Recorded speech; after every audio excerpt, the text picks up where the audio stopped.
Kidlat News Updates.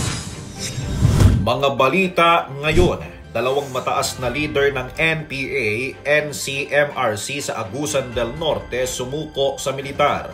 7 pulis Caloocan sisibakin dahil sa pagkamatay ng altar boy. 2 loose firearms isinuko sa Lanao del Sur. Ako po si Cesar Soriano para ihatid ang mga nangungunang balita sa buong kapuluan ngayon. 2 natitirang leader ng New People's Army North Central Mindanao Regional Committee o NPA-NCMRC ang sumuko sa 402nd Infantry Brigade sa Agusan del Norte noong December 8, Lunes. Kinilala ang mga nagbalik loob na sina Ariel Galario Domino, ikalawang Deputy Secretary ng komite, at Lorena Tomania Palda, medic na responsable sa pagsasanay at pag-alalay sa mga mandirigma ng grupo. Ayon kay Brigadier General Adolfo Espuelas Jr., Brigade Commander, ang pagsuko ay bunga ng tuloy-tuloy na focused military operations at pakikipag-ugnayan sa LGUs, dating rebelde at mga komunidad. Itinuturing ng Army ang hakbang bilang indikasyon na tuluyan ng humihina ang NPA sa Agusan del Norte, Misamis Oriental at Bukidnon.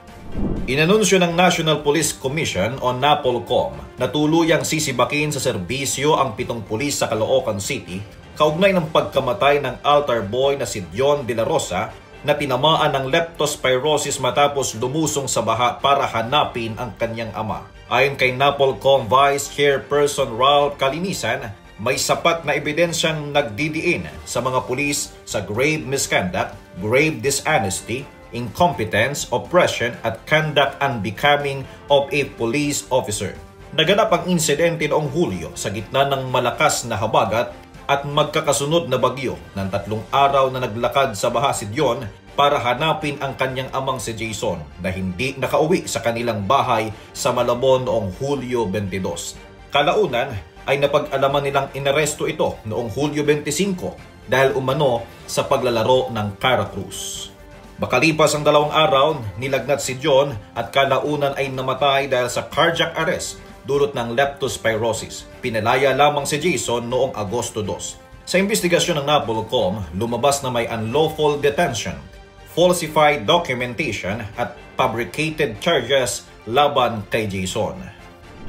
Ginanap sa 101st Infantry Brigade headquarters ng Malabang, Lanao del Sur ang ceremonial surrender ng loose firearms nitong December 7 bilang bahagi ng patuloy na kampanya ng pamahalaan at militar para mabawasan ang mga hindi rehistradong armas sa komunidad. Pinangunahan ang aktibidad ni Brigadier General Yaser Arbara, Commander ng 101st Brigade, kasama si Lieutenant Colonel Jerry B. Gabliola, Commanding Officer ng 64th Infantry Battalion. Ang inisyatibong ito ay sinimulan ni Pagayawan Vice Mayor Kalida P. Jamael bilang suporta sa mga programang pangkapayapaan sa Lanao del Sur. 2 high-powered firearms ang formal na isinuko sa otoridad, hakbang na layong mapahusay ang seguridad, mabawasan ang banta ng karahasan at magtaguyod ng mas ligtas na pamayanan.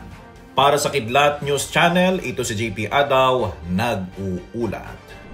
Ako po si Cesar Soriano, kasama nyo sa bawat pagputok ng balita.